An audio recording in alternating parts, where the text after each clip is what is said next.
Vraiment. J'accueille maintenant notre dernier invité, Christophe Thiozo.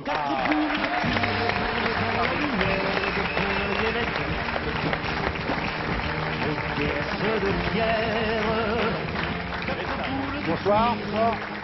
Christophe Thiozo, bonsoir. Vous publiez Ma descente aux enfers chez Solar Sport. Donc c'est un peu Scarface le retour, quoi. Hein? Un peu, ouais. Ouais. Je fais connaissance de votre frère, tiens. Alors, on va aller vite hein, sur votre vie, parce que de toute façon, on la connaît. Vous êtes né à Saint-Denis, à la Cité des Courtilles, CAP d'ajusteur. Vous commencez la boxe à 16 ans. Vous passez 13 ans sur le ring. Vous prenez votre retraite à 29 ans, en 92. Et entre-temps, il faut quand même le souligner, vous avez été champion du monde de super moyen le 30 mars 90. Il y a 10 ans.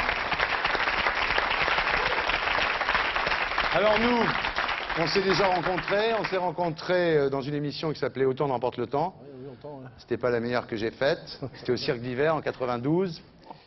Et vous racontez d'ailleurs l'enregistrement de l'émission dans votre livre. Donc vous racontez comment s'est passé l'enregistrement.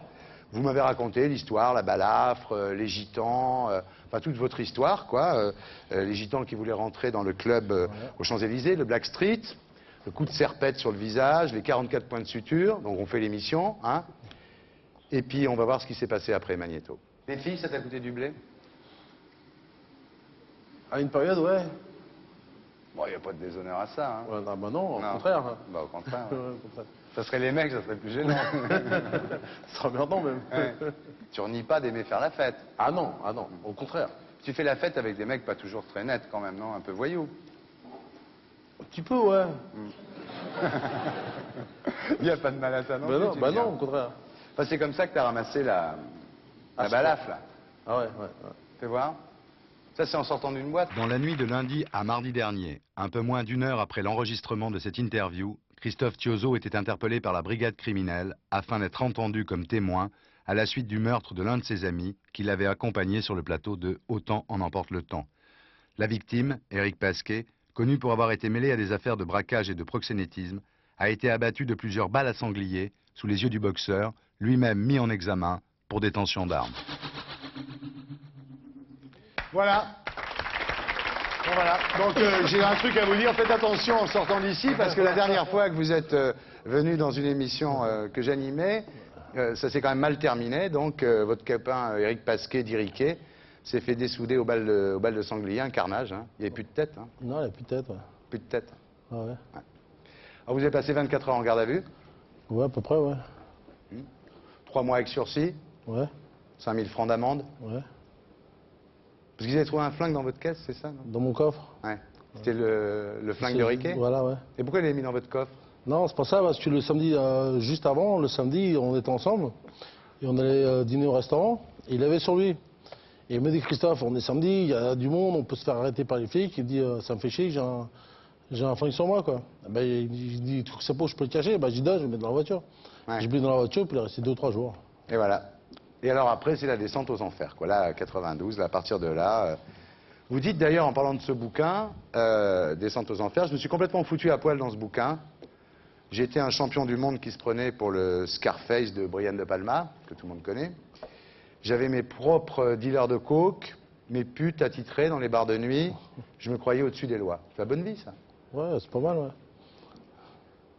Non, mais c'est vrai qu'une époque, bon, même entre chaque combat, entre chaque champion du monde, chaque championnat du monde, bon, je suis en fêtard, j'aime bien faire la fête, donc j'ai avec des potes dans les bars à filles. Et puis on se saoulait, on se recomprenait un peu de coke, et puis voilà, on se marrait, quoi, on faisait la fête. Vous aimez la boxe, Roger? Les frères Oui, Thiozo? beaucoup. Moi, j'ai lu son livre du Ouais. premier mot au dernier, très Ouais. attentivement, pas en diagonale, je ne les ai pas survolés. C'est un livre extraordinaire. Et c'est vraiment une histoire pathétique et exemplaire. Et je crois que les 3 frères, enfin... C'est des personnages. On a eu votre frère oui, cet hiver. les Ouais, 3 ça, j'ai frères. vu, ouais. Et sont 3 hommes exceptionnels, le père, la mère aussi. Ouais. Je trouve qu'il a fait un parcours rarissime. Il peut se reposer tranquille, il aura eu une vie exceptionnelle. Mais il se bat bientôt, votre frère, non? Le 8 avril, Le 8 avril, on sera à tous... Paris, à Bercy. Là. Ben voilà, on ira tous, hein. Bah ouais, Ouais. heureusement. Alors bon, votre bouquin, moi je l'ai lu aussi, alors ça commence fort, hein, page 6, poum, première ligne de coke. Hein. Avec, en plus, c'est pas très sympa parce que vous le prenez avec un type qui est un faux ami, en fait. Ouais, c'est votre manager si on peut dire. Courage, donc, 186 à New York. Et vous dites, après avoir pris cette ligne, j'étais prêt à faire danser Tyson, Tarzan et Schwarzenegger. Bah ça, c'est la première, c'est comme ça. Hein. Ouais. Ouais. Vous prenez beaucoup? Ouais, je prenais beaucoup. Enfin, quand je boxais, j'en prenais pas énormément. Mais Ouais. quand m'arrivaient tous mes problèmes, toutes mes histoires, là, j'en ai pris pas mal. 3-4 grammes par nuit, quand même. Hein. À chaque sortie. Ouais. Ouais. C'est vrai que vous pourriez bosser à Canal, vous. On m'a déjà dit. Alors, en plus, il y avait la coke, puis il y avait la baise aussi. Ouais, bah oui. Hein? Vous dites, je dormais plus, je bouffais plus, mais je niquais jusqu'à plus soif. Et jamais de capote, hein. Non, jamais, non. J'étais vénard sur ce coup-là. Oh là là. Et quand vous y pensez maintenant, ça vous colle la chair de Ah poule. ouais, parce que j'étais vénard. Hein. Rétrospectivement, vous auriez pu choper. Ouais, non, tout j'aurais ce pu, qui traîne, ouais, hein. c'est vrai. Ouais. Ouais. Vénère, mais pas vénérien, vénère. Vénard. Non, Vénard et pas vénère. Non, c'est coup de Non, bol, c'est quand vrai, même, j'ai hein. du pot. Parce que vous y allez, hein, les go-go girls, les bars et Ouais, tout. tout. Non, les Coco Girls, c'est Afflelou et Colaro. Ça, c'est les Go-Go Girls. J'ai pas entendu, excuse-moi. Et alors, il y a un truc. Tiens, je vais vous poser une question, on va voir si vous répondez ce soir. Page 45, vous racontez que vous faites l'amour avec une vedette. Ah, je de me disais, je savais. Ouais. Alors, vous dites, alors c'est une vedette de la télé ou du cinéma, enfin du cinéma. Hein. Ouais. Vous dites, elle n'aimait que la perversité absolue. Quand elle passait à la télé pour faire la promo d'un film, elle expliquait que le cinéma et la vie, c'était pas la même chose, c'était un rôle de composition. Tu parles, vous dites. Ouais. Elle adorait sortir sans sous-vêtements et s'envoyer en l'air dans les toilettes des restos UP. C'est qui? Ah, je me disais que mon C'est qui? Ah, bah, je veux pas, si j'ai pas dit dans mon livre, je vais pas le dire ce soir. Hein. Ah bon? Peter Stone. Non, c'est pas ça. Je sais plus, moi. Tout le monde cherche. Il y a beaucoup qui cherchent, il y a beaucoup qui posent la question en plus. Ouais. Ouais, pas mal. Ouais. Vous le direz jamais? Non, bah, je peux pas le dire. Je Pourquoi? crois pas qu'elle aimerait ça. On a vécu pas mal de choses ensemble. Ça m'étonnerait qu'elle aimerait que je raconte, que je dise son nom. Elle est très connue. C'est une brune très connue. Bien. Puis il y a le fric aussi. Il y a Oui, la l'argent, coke, il y a ouais. les gonzesses, enfin il y a tout quoi. Il y a C'est tout, non, Scarface, c'est vraiment le film de De Palma. Peut-être pas, Hein. mais bon. Hein. Alors, votre manager, la Courage, avec son conseiller, votre conseiller financier et lui, Ouais, il vous avait dit qu'il vous assurait que vous partiriez avec 10 millions de francs. c'est ça. Tout déduit.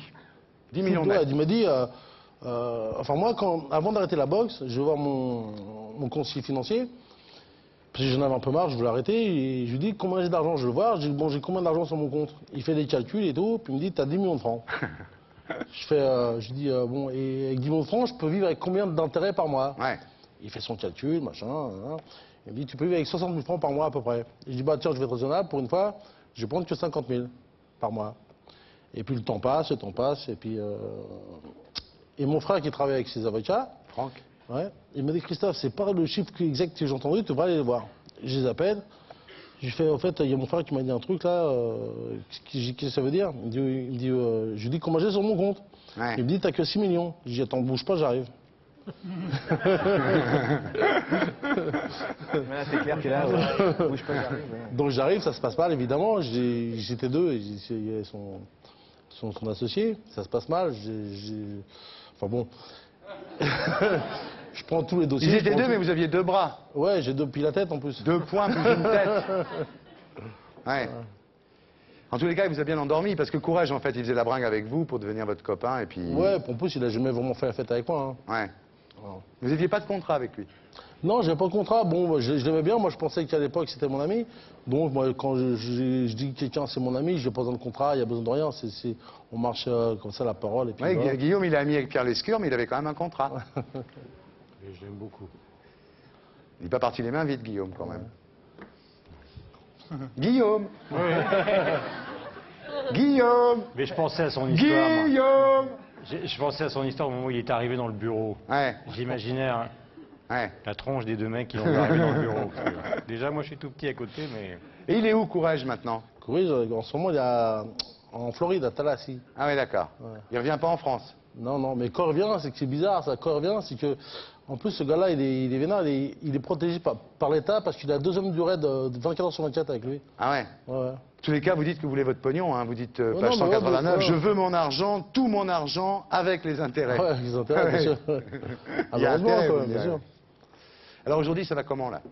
Bah là, ça va. Vous êtes à Arras-sur-Rhône, c'est ça? Ouais, je suis en Ardèche, en petit village d'Ardèche, ouais. Ouais. Vous Ouais. avez quoi, un restaurant là-bas? J'ai un petit bar-restaurant. Ouais. Mhm. Vous dites, je me bats contre la fatalité de la déchéance qui est attendue par tous. Je n'ai plus rien. Socialement, je n'ai plus d'existence. Il n'y a plus d'existence pour Christophe Thiozot. Non, c'est vrai, j'ai plus rien, j'ai pas de compte en banque, j'ai pas de sécurité sociale, j'ai rien, je vis comme ça, quoi. Mais parce que j'attends le résultat de mes procès qui vont normalement, dans l'année, me rapporter beaucoup d'argent. Ah bon, tout n'est pas perdu alors? Non, mais non, je vais récupérer beaucoup d'argent Ah. dans l'année. Bien. Alors, en tous les cas, quand vous êtes interviewé par Thierry de Mézières à RTL, il vous demande, quand vous regardez dans la question que j'ai posée à Balladur tout à l'heure, quand vous vous regardez dans la glace, vous pensez quoi? Vous répondez, vous dites que je suis un gros con, quoi. Ouais, enfin, j'étais un gros con, mais quand on prend le truc en profondeur, j'ai pas été un gros con parce que moi j'étais droit, honnête, tout le Ouais. temps. Ça, c'est bien de prendre le con en profondeur, de toute manière. Ça fait quelque chose de... Donc moi j'ai rien à me reprocher. Ouais. J'ai toujours été droit, toujours été honnête avec mes amis, Ouais. toujours été honnête avec mon entourage. Ouais. Donc mais j'étais un gros con de penser que les autres pensaient comme ça aussi. Ouais.